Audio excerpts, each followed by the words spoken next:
La somme des masses de toutes les particules qui constituent notre corps ne représente que 5% de notre masse totale.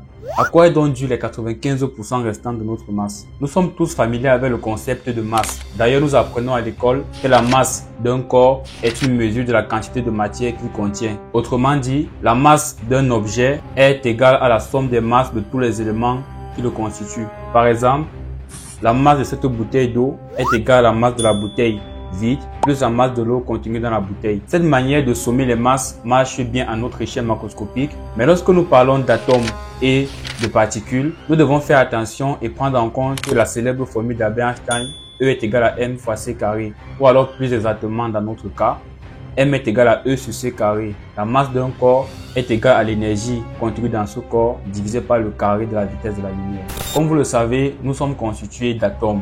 Nos atomes sont à leur tour constitués de protons, de neutrons et d'électrons. Nos protons et nos neutrons sont à leur tour constitués de 3 quarks. Les quarks sont des particules élémentaires, c'est-à-dire des particules qui ne sont pas elles-mêmes constituées d'autres particules. Et ce sont ces quarks qui ont un mouvement très agité, qui bougent dans tous les sens, et à leur mouvement on associe donc une énergie dite énergie cinétique, et qui interagissent également beaucoup les uns avec les autres. Et c'est cette énergie d'interaction plus cette énergie cinétique divisée par le carré de la vitesse de la lumière qui donne les 95% de notre masse d'après la formule d'Albert Einstein. Donc notre masse totale est surtout due à l'agitation constante et perpétuelle des particules que nous constituent qu'à la somme individuelle des masses de toutes nos particules. Je vous laisse réfléchir là-dessus.